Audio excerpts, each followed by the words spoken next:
말씀드린 대로 이 삼종세간이 있어요. 기세간, 중생세간, 지정각세간 아시죠? 그래서 기세간은 우리 중생 부처님의 의지에 사는 환경적인 걸 기세간이라고 해요.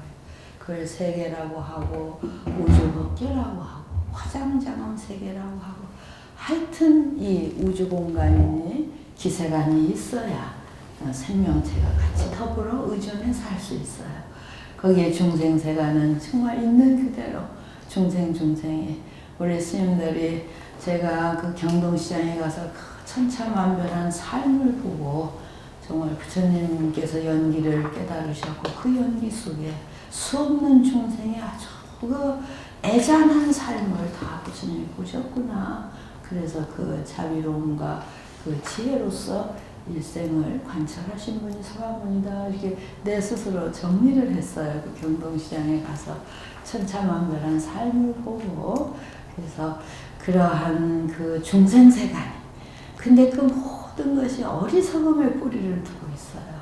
어리석음은 어리석어서 더 괴롭고 본인도 괴롭고 남도 괴롭히고 막 어리석으면서 탐진치 삼독이 다 결국 뿌리가 어리석음에 있거든요. 그래서 부처님께서 똑같은 환경에 살면서 지혜로우면 굉장히 즐겁고 어리석으면 굉장히 고통이 따른다. 그런 말씀을 아주 체감하고 하신 것 같아요. 전 느낍니다.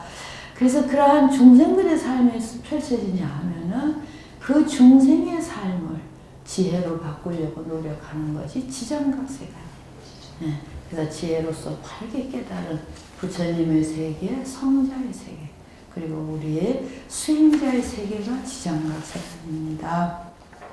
그래서 굉장히 그 부처님을 살펴본 다음에는 우리가 의지하고 사는 이 환경 세계는 도대체 어떤 것인가 이렇게 살펴볼 필요가 있겠죠. 그래서 이 절을 여기에 이제 이어놨다는 말씀을 드리는데 굉장히 생뚱맞은 이야기인데 영국의 그 신체적인 장애를 갖고 있으면서 천체 물리학을 연구하는 분, 굉장히 그 유명한 그 저작이 위대한 설계에서 더 그랜드 디자인. 그러니까 이제 이 책을 읽으면 나오지만은 그 지적 설계라고 하는 단어를 미국에서는 쓴대요. 그걸 영어로 인텔리전트 디자인인데 미국에서도 이제 종교 평등이기 때문에 어떤 천지 창조나 기독교적인 것을 드러내고 말하기 어려울 때 아주 최고의 어떤 지성이 이 우주를 다 창조했다. 이 책에 이렇게 이제 설명이 나와 있어요. 그것을 그러해서 이 세계가 이루어졌다고 하는 것을 인텔리전트 디자인, 그래서 지적 디자인 이런 말을 쓰는데 거기에 대응해서 이 스티븐 호킹은 더 그랜드 디자인, 이건 정말 뭐라고 표현할 수 없는, 그렇다고 창조주가 있는 것도 아니고 이 세계에 펼쳐진 것은 너무나 그랜드한 그 디자인이다. 이렇게 해서 그것을 중력의 법칙이라고, 이 물리학자이기 때문에 중력의 법칙에 의해서 모든 것이 흘러가고 생성되고 누가 건드리거나 뭐 신이 나와서 뭘 하지 않아도 이 세상은 그렇게 흘러가게 되어 있다. 이런 내용으로 이제 그 책을 썼어요. 그래서 그걸 이렇게 보니까 이 스티븐 호킹은 원래 무신론자이거든요. 무신론자이고 과학자이기 때문에 나도 또 따라갔더니 그 밑에 막 몇백 개의 그 리플이 달렸어요. 그래갖고 이제 신이 나와서 세계를 만들 그런 틈바구니도 없다.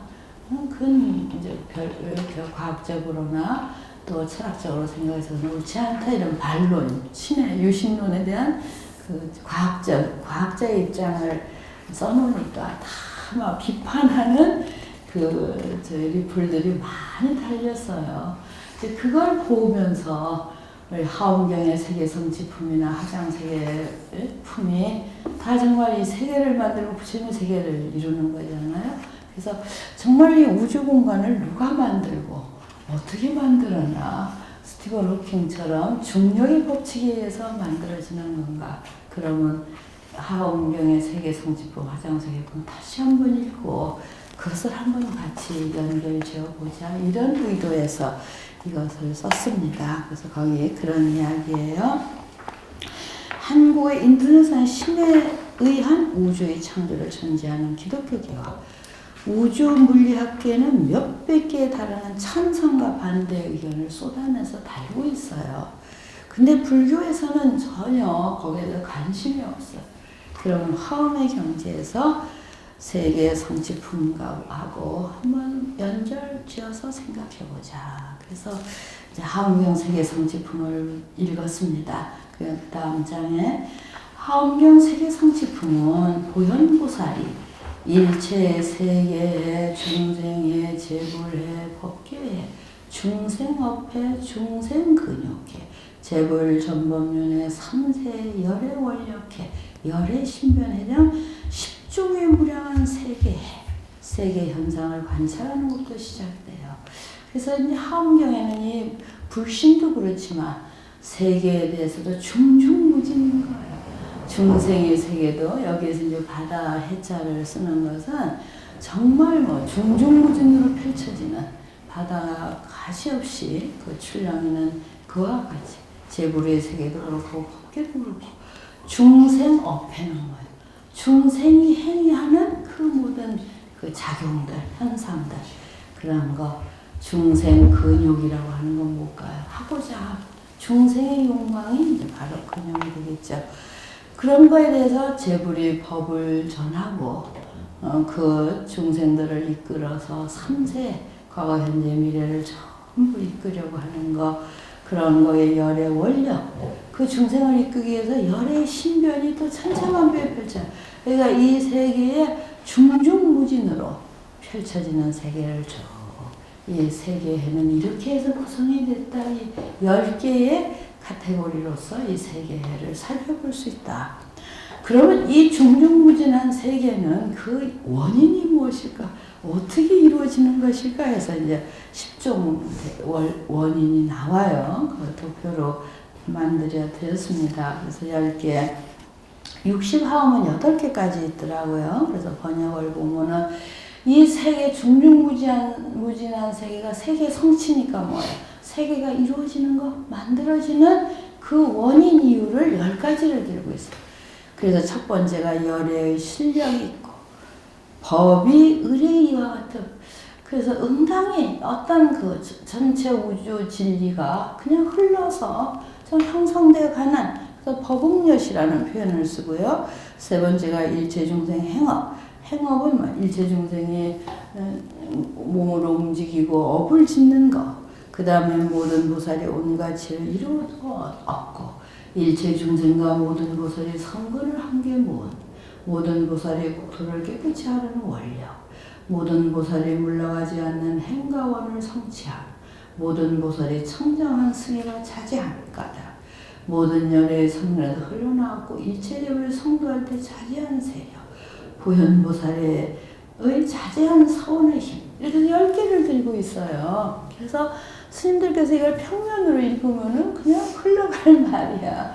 근데 저는 그런 그 우주물리학자의 그런 제안에 많은 기독교계의 반대 말에 거기에 그러면 하엄경 세계성취품에는 뭐라고 했을까? 이것이 돼서 읽으니까 이 10가지 원인이 내 눈에 보이는 거예요. 그래서 그걸 하나하나를 우리가 짚어보면은 이 세계의 중중은 아주 천차만별한 세계가 만들어진 것은 열의 실력이다. 이건 불가사의한 설명하려도 설명되지 않는 것. 그래서 내가 열애를 딱 떼어버리면 어떻게 해? 신의 힘이다. 이렇게. 그래서 이거는 뭐 내 의견이지만 이 신의 천지 창조라 여기에 해당되지 않는가 내 생각이에요. 물론 이제 기독교 학자는 많은 반론이 있겠죠. 그래서 부처님도 이 세계에 부처님의 그 가르침 속에 세계가 어떻게 이루어졌는가 다 말씀만 하시거든요. 그냥 불가사의한 열의 실력이라고 하는 것은 우리가 입으로 설명할 부분이 있지만 말을 넘어선 세계 그런 것은 열의 실력으로 했겠다. 두 번째 법응엿이나 진리가 그래. 이 세계는 그렇게 성주개공하는 거야. 그러면 스티븐 호킹은 여기에 해당이 될래나 중력의 힘으로 그냥 놔둬도 세계는 이루어지고 무너지고. 그래서 그건 부처님도 말씀하셨죠. 이 세계 모든 것은 성주개공한다. 이루어지고 잠시 머물고 무너져가고 콩하고. 그래서 블랙홀 같은 것도 모든 것을 다 빨아들이는 이제 블랙홀인데 그것이 빨아들이다가 어느 극점에 가면 다시 방출을 한다고 해요. 그래서 그러한 에너지에 의해서 이 우주가 생성됐다가 소멸됐다가 이제 그런 그 천체 과학 이야기들이 있어요. 그래서 불교는 굉장히 그 과학, 물리과학이나 천체 과학을 잘 우리가 숙지하면 불교의 많은 부분을 같이 접목시킬 수가 있는 부분이 많이 있었어요. 그래서 법응릇이라고 하는 건 그런 어떤 자연의 이치, 진리에 맡겨두자. 그런 두 가지가 이해가 되죠. 정말 열애의 힘으로만 알 수 있는 불가사의한 말로 표현되지 않는 그걸 타종교에서는 신이 창조했다 해도 말할 수 있다. 그런 구석도 이 세계에는 있다 이 말이에요. 그런가 하면 정말 법칙에 의해서 자연히 바다는 천년만년 출렁이고 산은 또 무너지고 쌓이고 다 하나의 중력 법칙으로 그것도 인정할 수 있다. 내가 제일 이제 중점을 둔 게 이제 세 번째 중생행업고 일체 중생이 어떤 행위를 하느냐에 따라서 만들어지잖아. 그래서 이거는 진행형이에요 지금도. 그래서 뭐 전쟁을 일으키면은 환경이 오염되고 오존층이 파괴되고 우리 스님들도 너무 따뜻하게 살려고 하지 마세요. 그 이제 국민생활 굉장히 아주 환경이 좋아요. 그래서 좀 우리가 절제해서 그러한 저때 어느 절에 너무 이제 저기 춥고 이러니까 아우 이 절은 왜 이렇게 춥지요? 그래서 내가 부처님이 나무 밑에서 살으라고 그러셨어요. 그래서 그러니까 그냥 웃고 뭐 좀 아끼느라고 그랬는데 온 사람도 다 불편하잖아. 그래서 부처님 원래 나무 밑에서 살라고 하셨습니다. 나무 밑보다는 좋지 않나요? 이제 그리고 우리 승가대학에서 내가 26년을 살면서 스님들이 좀 사치스러워지려고 하면 내가 우리는 걸식의 후예야. 우리는 딱 어느 선에서 그렇죠? 걸식의 후예야. 거기에 다 담겨 있어. 삼의 일발을 갖고. 그렇지만 우리는 불자님들이 정말 많이 갖다 주셔요. 그래서 그것을 받고 수용하고 남에게 돌려드리고. 그렇지만 우리 정신은 나무 밑에서 살아야 하는 것이 본연이고 걸식의 후예로서 자기를 잘 잔속하는 거 아시죠? 그렇지만 또 때로는 그 풍요로움을 즐길 수도 있어요. 무조건 그냥 빼빼 말라가지고 재미가 없으면 안 되는 거예요. 저는 이제 중도의 법인데 그래서 이 중생행업에 가서 지금도 우주 환경은 만들어지고 있어요. 그래서 스님들께서 그 환경 다큐멘터리를 많이 보셔야 돼요. 뭐 하와이 어디에 가면은 섬이 하나 만들어져 있어요. 무슨 섬이냐 다가가 보니까 쓰레기 섬이에요. 모든 것이 거기에 특히 플라스틱이 모여서 그런 게 뭐 저기 오대양에 몇 개나 돼요. 환경 쓰레기 섬 이렇게 막 쳐도 바로 그걸 볼 수가 있어요. 그러면 거기에 사는 뭐 거북이나 이런 짐승들이 둥둥 뜨니까 먹을 건 줄 알고 그냥 먹어버려요. 그래서 그 다큐멘터리 찍은 걸 보면 모래사장에 거북이는 죽어서 한 3년이면 다 이제 그 바람에 날아가는데 소복소복이 칫솔, 물병 뭐 이런 거가 그 거북이 위에서 나온 거 그거를 먹으면은 걔가 그냥 병들어 죽는 거예요. 그게 지금 우리의 현실이에요. 그러니까 중생이 편하게 그래서 이제 그런 말을 하죠. 환경학자들이 이 플라스틱이라는 건 굉장히 절제해서 써야 되는 거예요. 그리고 이 플라스틱을 통해서 요즘은 그 인공 그 심장이라든가 뭐 인공적인 우리 그 육체적인 거를 다 만들어내요. 실리콘 그리고 또 그 관절 환자들도 그래서 그만큼은 아주 절제돼서 써야 되는데 이 플라스틱을 갖고 뭐까지 만들어요. 물병도 만들고 일회용 컵도 만들고 그래서 그 절제를 우리가 하지 못한 그 선에서부터 쓰레기가 막 그리고 우리가 이제 편리하게 살고자 하는 거기서부터 그러니까 앞으로 2040년, 2050년 도대체 이 지구에 무엇이 남을까? 알아다. 환경학자들은. 그래서 결국은 중생의 행업이 우리가 무엇을 원하고 어떻게 살아가냐에 대해서 따라서 이 우주는 바뀌고 있어요. 거기다 더 엄청난 게 이제 뭐 원자가 핵폭탄 한번 터뜨리면 어떻게 되는 거예요? 아시겠죠? 그래서 정말 이 세 번째 중생 행업에 의해서 천지 창조에서 끝난 것이 아니라 지금도 창조되어 가고 있다. 아주 강력하게 말할 수 있는. 그래서 그걸 기점으로 해서 그 다음번이 뭐야? 모든 보살의 온가지를 이루어 얻느냐. 여기서 보살과 중생이 대응이 돼요. 중생은 항상 어리석은 짓을 하겠죠. 욕심을 부리고 편하기를 바라고. 그러면 거기에 대한 대응이 뭐야? 보살 행업이에요. 보살은 절제하고 욕심내지 말아라, 그러지 말아라. 그래서 중생의 선으로 흘러가면은 어리석은 세계가 되고 중생의 세계가 만들어질 거고, 보살의 온갖 지혜로 흘러가면 화장장엄 세계가 이루어지겠죠. 그래서 그 다음부터 화엄이 요구하는 세계는 어떤 세계예요? 보살 행업의 세계예요. 중생의 행업을 바꾸어서 보살 행업. 그래서 일체중의 모든 보살이 선근을 하며 나쁜 것은 하지 않아야 되겠다. 그래서 나쁜 것 중에 제일 나쁜 게 탐욕이 넘치는 거. 그냥 혼자 편하면 되고 혼자 넘치면 되고. 그래서 그것을 절제하는 거 선근을 모으고 국토를 깨끗이 바로 나왔잖아. 국토를 깨끗이 하는 거. 모든 보살이 그런 서원에서 물러가지 않는 거. 청정한 승해. 청정승해가 뭐 정확히 아는 거야. 어떻게 해야 내가 제대로. 그래서 이 시대의 지성이라는 게 뭐예요? 정말 삼종세간에 대해서 정말 우리가 환경을 어떻게 지켜갈 거예요. 그래도 각 사찰이 있어서 지금 대한민국은 많은 숲이 보존이 되어 있어요. 이제 우리 스님들이 그것을 정말 다시 이런 경전을 이름으로 해서 이 숲이라는 걸 한번 망가뜨리면 많은 중생이 같이 망가지는 것. 청정한 승에 정확히 해서 걸림이 없는 것, 모든 열의 성들에서 흘러나왔고 일체적으로 성도한테 차지하는 세력. 그러니까 그러한 열애와 보살의 쪽으로 마지막이 뭐야? 보현보살의 자제한 서원의 힘. 그러니까 보현보살의 자제한 서원과 부처님의 힘에서 이 세계가 불국토로 가겠죠. 그러니까 우리가 출가한 사람들이 굉장히. 그래서 이 10종 원인을 보면서 제가 이제 정리가 되는 거예요. 그래, 신내 불가사의함도 한층, 법의 한층. 그리고 중생이 어리석은 짓을 하면 얼마든지 망가질 수 있고, 그것을 보살과 부처의 세계로 끌어들이면 정말 화장장엄 세계가 이루어질 수 있다.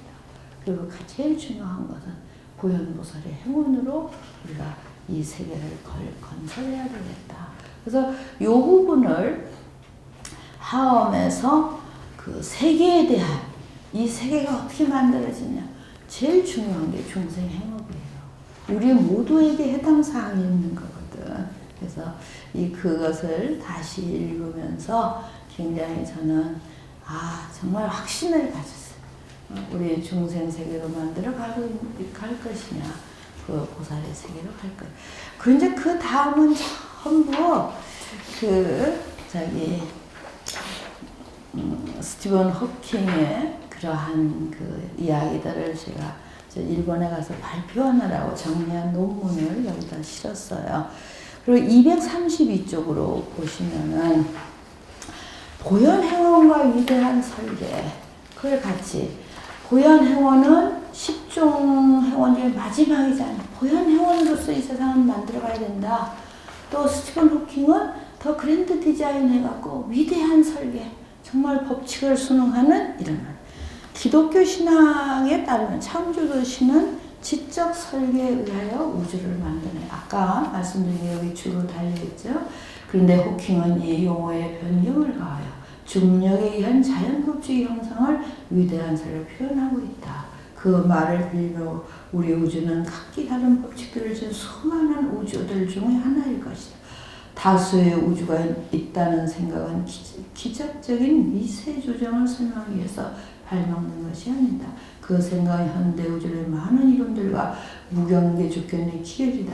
근데 만일 그 생각이 옳다면 강한 인본을 약한 인본을 사실상 같아진다고 할 수 있다. 그래서 이렇게 과학 이야기들을 하고 이 세계는 다중우주라는 말을 써요. 그래서 다중우주라는 우리가 하엄에서는 중중무진의 세계하고 같이 엮어갈 수 있는 그런 내용이다. 이렇게 이제 말씀을 드릴 수가 있었어요.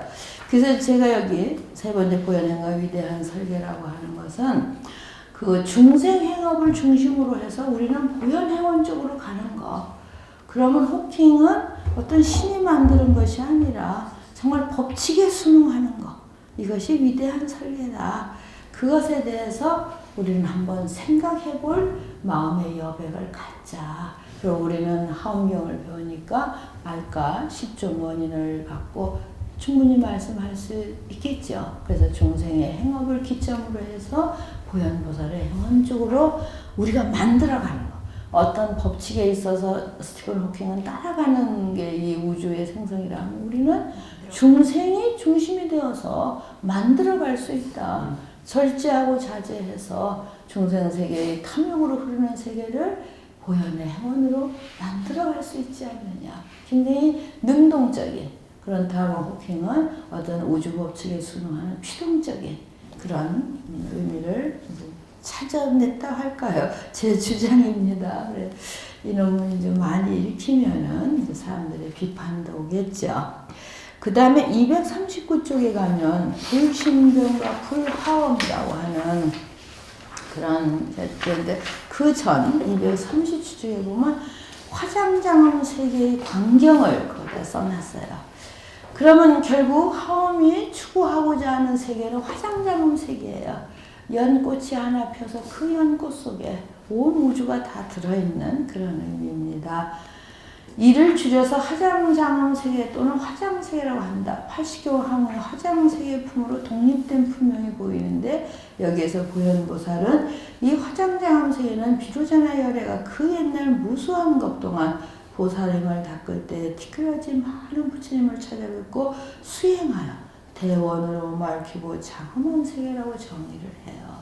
그러니까 비로자나 부처님의 그 천년생에 부처님을 찾아뵙고 원력을 세워서 건설한 세계이다 이 말이죠.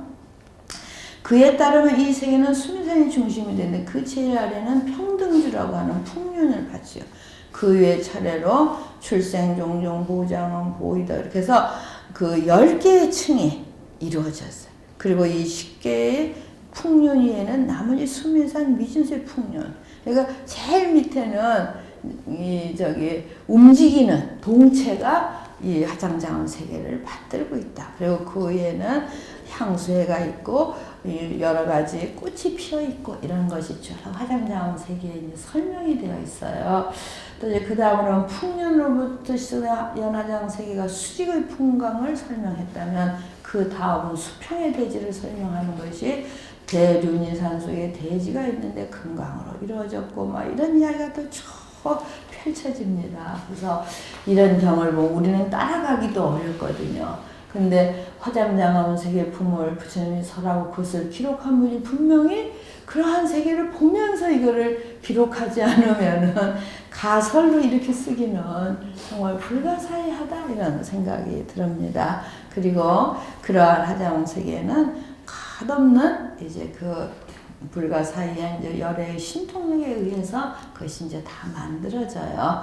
그리고 이제 그 불가사의한 그런 여중의 모습과 제불 실력, 가지를 다 보게 된다 그랬죠? 실력과 가지는 뭐예요? 부처님의 가피의 힘. 그러니까 이 세계는 그렇게 중심적으로 이루어졌지만 그렇게 이루어진 그 속에는 부처님의 불가사의한 힘으로 이루어지는데 그것을 화장장엄 세계라고 이제 우리가 이름을 하고 있다. 그러면 부처님의 아까 열의 실력이라고 하는 말과 같이 이어져서 정말 화장장엄 세계가 이루어지는 것은 보현의 행원에 의해서 다시 원점으로 돌아가서 열의 불가사의한 힘이 또 보현의 서원에 같이 보태져서 이 많은 세계를 이룬다. 그래서 그 중에 부처님의 신변은 그 불하엄이라고 하는 앞에도 이제 그 아바탐사카 이야기를 하면서 그 불하엄을 설명했는데 여기에도 또 이제 불하엄 열의 신변이라고 하는 이야기를 다시 썼어요. 그래서 지금 이렇게 읽다 보니까 이 부분은 이제 그 불신변으로 아주 그 실력에 의해서 이 세계가 형성되는 부분도 있다. 이제 그것을 같이 이어서 말씀을 드리는데 그 비로자나 부처님 화연으로 이러한 불가사의한 힘이 또 나타난다 이런데 그러한 것이 이루어져서 그 밑에 있죠. 화장세계에 관한 경문을 보면 이 세계가 바로 비로자나 열의 공덕 및 그 신변과 밀접하게 연관이 되어 있어요. 그래서 그 화장세계는 비로자나 열에만 낼 것은 아니며 하신불인 석가모니 세계이다. 그런데 그 20층으로 된 화장세계를 보면 13번째에 사바세계가 들어있어요. 그럼 우리가 하엄경의 화장장엄 세계는 우리가 정토설을 이야기할 때 미륵정토, 아미타정토, 동방 아촉불의 정토 이런 말들 하죠. 정말 부처님 세계의 정토는 그러면 화엄의 정토는 화장장엄 세계잖아요. 근데 화장장엄 세계 그 층층을 보면 13번째에 사바세계가 들어있어요. 이건 무엇이냐 이 말이에요. 그래서 역시 그 하엄에서 말하는 정토에 사바세계가 배제된 것이 아니라 화장세계가 포함된 일체역의 우주의 모든 것이 다 함께 포함돼서 화장장엄 세계를 건립하고 있다. 그래서 이것을 다시 말씀드리면 아까 중생행업이라는 말이 있듯이 환경이 문제가 아니라 어떤 구획되어 있는 여긴 사바세계, 여긴 극락세계 이것이 아니라 사바세계이든 극락세계이든 그 가운데 사는 중생이 어떻게 사느냐. 네. 그래서 그 원력을 갖고 살면 화장장엄 세계가 사바세계가 화장장엄 세계가 이러한 의미를 에서는 담고 있지 않는가 이렇게 말씀을 드릴 수가 있어요. 그리고 거기에는 말로써 설명되지 않는 열의 불가사의한 그 신통편에 의해서 모든 것이 이루어지듯이 이 하엄 세계에도 이 부처님의 신변에 의해서 그래서 열의 실력이라고 하는 것이 첫 번째로 또 들어가 있지 않나. 그렇지만 그것이 전부라고 매달려서는 안 되겠죠. 10가지 원인을 우리가 분명하게 알아야 된다. 그리고 그 240쪽에 가서 화장세에 관한 경문을 검토 이 세 개가 비로자나 열의 공덕 및 그의 신묘한 밀접한 연관이 있고 그러나 화장세계는 비로자나 열의 명가 아니며 하신불인 석가모니 세계도 하다. 이런 하엄경 주석뿐 아니라 하엄경 경문을 통해서도 알 수 있어요. 그래서 그런 이야기예요. 그러니까는 하엄의 정토는 사바세계를 포함한 사바세계는 뭐야? 석가모니의 깨달으시고 석가모니가 중생을 제도하는 사바세계인 거예요. 그것이 함께 어우러져 있는 세계다. 그래서 그 아바탐사카라 하는 그런 의미를 다 같이 볼 수가 있습니다. 그리고 많은 학자들이 이 화엄의 화장장엄 세계에 대해서 이제 설한 것을 정리했어요. 오늘 읽어보니까 또 좀 더 정리를 잘 해야 되겠다 이런 생각이 드네요. 그 다음에 250. 그러면은 이제 우리가 화엄경에 대해서 살펴봤고 또 뭘 살펴봤나요? 재불 세 개. 그러면 선지식. 그 부처님을 도와서 이 화장장엄 세계를 장엄한 보살들이 보살 선지식들이죠. 그래서 보현보살을 제1차로. 그래서 우리가 문수보현을 이야기할 때 문수보살은 지혜의 보살이시죠. 어디에 주역을 했냐면 반야경전에서 주역인 거예요. 그러면은 하엄경에 오면은 정멸도량에서는 보현보살이 다 모든 걸 이끌으셔요. 그러면 문수보살은 어디에서 나타나시냐면 제2보광명전 법회 열의 명호품에서 문수보살이 나타나셔요. 처음부터 나타나시는 게 아니에요. 그래서 저 타방 광명의 세계로부터 오시는 걸로 표현이 되어 있어요. 그래서 우리가 하엄에서 문수보살은 타방에서 오신 그 객손님, 객보살이시고 그럼 주인보살은 누구냐? 보현보살이다. 그래서 보현보살이 앞뒤를 다 누르셔요. 처음 서문과 마지막 선대동자가 미륵의 지시를 받고 문수를 만나려고 하니까 문수보살이 다시 나타나서 미륵에게 선제에게 마정수기를 주는 그 순간에 문수는 자취를 감추고 바로 선제가 보현의 몸속에 들어가고 그 순간에 다시 비로자나 열에 합일됐다. 이게 이제 그 입법개품의 마지막 내용이거든요.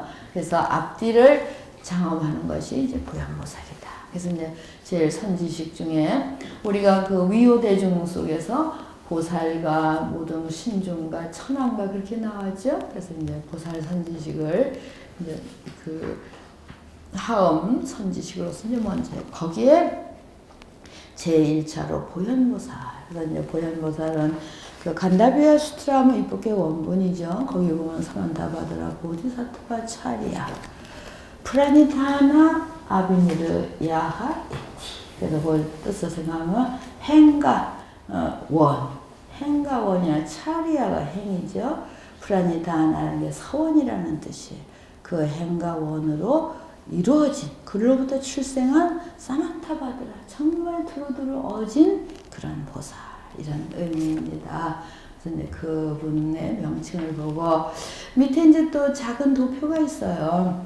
공목장은 지엄스님이 쓰신 공목인데 이 보현에 대해서 삼승보현과 일승보현이 있다. 그래서 삼승보현은 법화경은 삼승보현이고 하엄경은 일승보현이다. 그래요. 코끼리를 타고 행제. 왜 법화경이 나왔냐면 법화경에 보현보살 범발품이라고 하는 그 품이 있어요. 그래서 거기에 나타나는 보현보살은 흰 코끼리를 타고 수행자의 앞에 나타난다. 그리고 삼을도 이렇게 일에 향하는 것들. 이는 일승의 정의에 취한 삼은 삼승이고 일은 일승이에요. 그런데 하엄경은 일승보현이다. 45선지식 보현이 바로 이것이다. 53선지식인데 초기 번역에서는 44선은 요거 줄을 달아서 읽어보시면 되겠죠. 또 보현품에 60행문이 각각 두고 점차로 10개의 심과 인달한 미세사에 미칩니다. 이것은 이따 보현행원품을 다 그러면 보현보살이라고 하는 개념을 어디서 찾을까요? 보현행품이 있어요. 하엄경에. 그 보현행품을 보면 보현의 행은 60개로서 정리가 됩니다. 그래서 이제 그 이야기예요. 그래서 하엄에 나오는 것은 일승보현이고 법화에 나오는 것은 그 삼승보현이다. 그 인해행이에요. 해행이죠. 법화경에는 보현품을 설하니 보현품을 밝히면 보현행을 밝힙니다. 이세간품의 10종 보현심과 10종 보현행은 법이다. 그래서 하음의 보현을 일승보현이고 법화의 보현을 삼승보현이다. 이렇게 이제 나눴어요. 그리고 254쪽에 오시면 보현행원의 연원 이렇게 제가 잡은 것은 보현과 행원은 사실은 두 개의 단어거든요. 그럼 어디서 보현을 대표하는 그 행위를 행원이라고 해서 같이 이어졌을까? 그걸 이제 찾아본 것이죠. 그래서 하엄경의 구체인 보현행원은 보현삼매 품에서 제시되기 시작한다. 보현보살이 비로자나 열하장신 삼매에 들어가서 시방의 일체 모든 부처전에 나타나는 모든 부처님 보현보살에 이는 비로자나 열의 본원력으로 보현에게 각비하시며 동시에 보현보살이 일체 예불의 행원력을 수행한 경가라. 그래서 여기서 나오는 게 본원력과 수행력, 행원력이에요. 그러니까 본원력은 비로자나 열의 본원력은 뭐예요? 부처님이 보현에 가르치고 보현을 이끈 거고 보현보살의 행원력은 뭐예요? 그 보현을 보고 아니 비로자나의 본원력을 보고 따라서 실천하고 그래서 이 열애의 본원력과 보살의 행원력은 굉장히 중요한 거예요. 거기서 이제 행원이라는 단어를 찾을 수 있다. 그래서 부처님이 중생을 향해서 세우신 그 본원력을 보고 그대로 발심해서 나도 저렇게 해야지 하는 마음을 낸 것이 행원력이고 그것에 아주 그 구체적인 모습을 보현에 담았고 그래서 보현은 행원이라고 하는 보현보살에는 그 행원이고 보현은 그 원 아주 무궁무진한 원 이렇게 해서 만들어진 것이 보현행원이라는 아주 하나의 그 정형구가 아닐까 이런 말씀.